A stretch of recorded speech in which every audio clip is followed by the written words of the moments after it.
बिस्मिल्लाहिर्रहमानिर्रहीम। अस्सलाम वालेकुम। उम्मीद है मेरे सब प्यारे व्यूवर्स खैरियत से होंगे।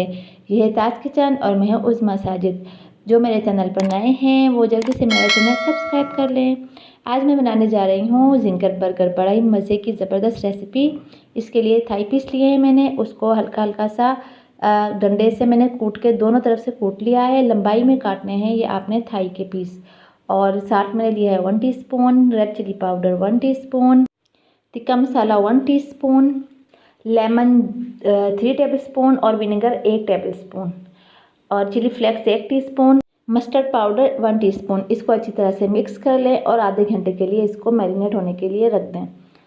अब मैं बनाने लगी हूँ जिंगर बर्गर की सॉस। ये 2 टेबलस्पून मायोनीज़ लिया है और 3 टेबलस्पून केचप लिया है। इसकी जगह चिली गार्लिक सॉस भी ले सकते हैं और टमाटो केचप भी हाफ़ टीस्पून और हाफ़ टीस्पून ब्लैक पेपर और हाफ़ टीस्पून वाइट पेपर। अगर आपके पास मस्टर्ड पेस्ट है तो अभी आप इसमें ऐड कर लें, मेरे पास अवेलेबल नहीं है तो मैं नहीं डाल रही। इसको अच्छे से आपने मिक्स कर लेना है और इसमें हाफ़ टीस्पून ही ऑरिगानो लेना है। और ये सॉस जो है बर्गर की, जिंगर बर्गर की बहुत मज़े की लगती है, बहुत ज़बरदस्त सा ये टेस्ट देती है। तो यही सॉस लगाई जाती है जिंगर बर्गर पे। ऑयल ले लेना है, ऑयल इतना लेना है कि आपका जो चिकन का पीस है वो अच्छी तरह से इसमें डिप हो जाए। और अभी मैंने मैदा लिया है half KG, half tea spoon इसमें नमक और हाफ़ टी स्पून ही इसमें बेकिंग पाउडर जाएगा और इसको अच्छे से मिक्स कर लेना है। खुले बर्तन में आपने लेना है मैदा, ताकि चिकन के पीस अच्छी तरह से उसमें कोट हो सके।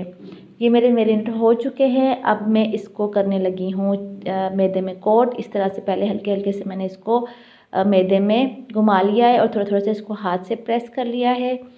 अच्छी तरह से हाथों से मसल मसल के इस पर मैदा लगाना है और इस पर फिर टैप वाटर लेना है, ना ठंडा पानी ना गर्म पानी। एक हाथ से आप मैदे में डालें और दूसरे हाथ से इसको एक बार जो है टैप पानी में, सादा पानी में डिप कर लें। अब जो है इसको दोबारा मैदा लगाएं, कोट करें और हाथ से इस तरह से दबा दबा के इसके ऊपर क्रम्स बनाएं।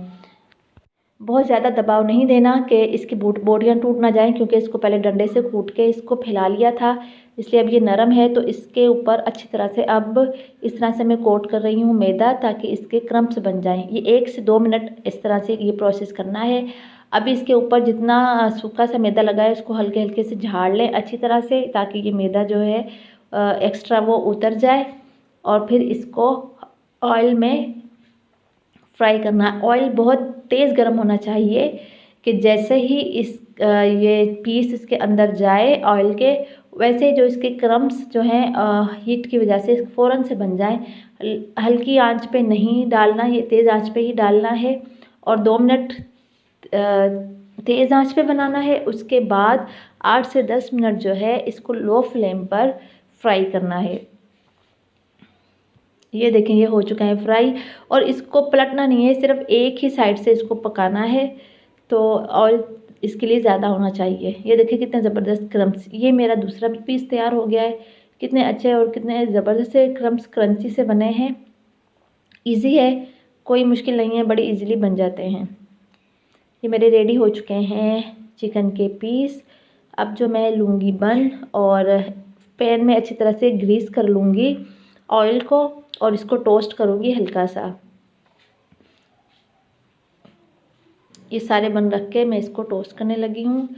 ये मेरे हो चुके हैं बन टोस्ट। अब मैं इस पे लगाऊंगी जो हम लोगों ने बर्गर की सॉस बनाई थी। अगर आप कुछ और भी इसमें चटपटा सा ऐड करना चाहे तो ऐड कर सकते हैं अपने टेस्ट के मुताबिक, क्योंकि मैं लाइट ही मिर्ची वगैरह खाती हूँ तो काफ़ी लोग चटपटा खाते हैं, तो आप उसी लिहाज से अपना इसमें और भी कुछ ऐड कर सकते हैं। इनके दोनों तरफ दोनों बन पे जो है अच्छी तरह से सॉस लगानी है भर भर के। अगर होममेड मायोनीज़ है तो वो बहुत अच्छा टेस्ट देती है, तो अगर होममेड है तो वो ही लगाइएगा। और ये बंद गोभी काट लेनी है, मैं काटी है बारीक बारीक सी, और इसको इस तरह से अच्छी तरह से मैंने झालर की सूरत में ज़्यादा भर के ऊपर वाला जो बन होगा, नीचे वाला नहीं, ऊपर वाले बन पर मैंने इसको लगा दिया है अच्छी तरह से, ताकि ये झालर बने और बाहर से नज़र आए। अब जो नीचे वाले बन का पीस है इसके ऊपर चिकन रखना है, चिकन का पीस रखना है इस तरह से करके, और ये उसके ऊपर बन उल्टा करके रख देना। ये देखें जी हमारा रेडी हो चुका है, बड़ा खूबसूरत सा, बड़ा मज़ेदार, बड़ा प्यारा सा जिंगर बर्गर। ये बाज़ार से आपको आधे पैसों में पड़ेगा और घर की हर चीज़ साफ़ सुथरी, ऑयल वगैरह भी बाज़ार से मंगाने से बेहतर आप इसको घर में ही बना लें, क्योंकि इसमें ज़्यादा टाइम नहीं लगता है बनाने में और ना ही ज़्यादा मेहनत लगती है। तो इसको घर में ज़रूर ट्राई कीजिएगा। बहुत मज़े की और बहुत ज़बरदस्त सी रेसिपी है। उम्मीद है ये रेसिपी मेरी आपको पसंद आई होगी। आप घर में भी इसको बनाइएगा और दूसरों से भी शेयर कीजिएगा। आप सबका बहुत शुक्रिया। जल्दी मिलूँगी दोबारा किसी अच्छी नेक्स्ट रेसिपी के साथ। अपना अपने प्यारे का ख्याल रखिएगा। अल्लाह हाफिज़।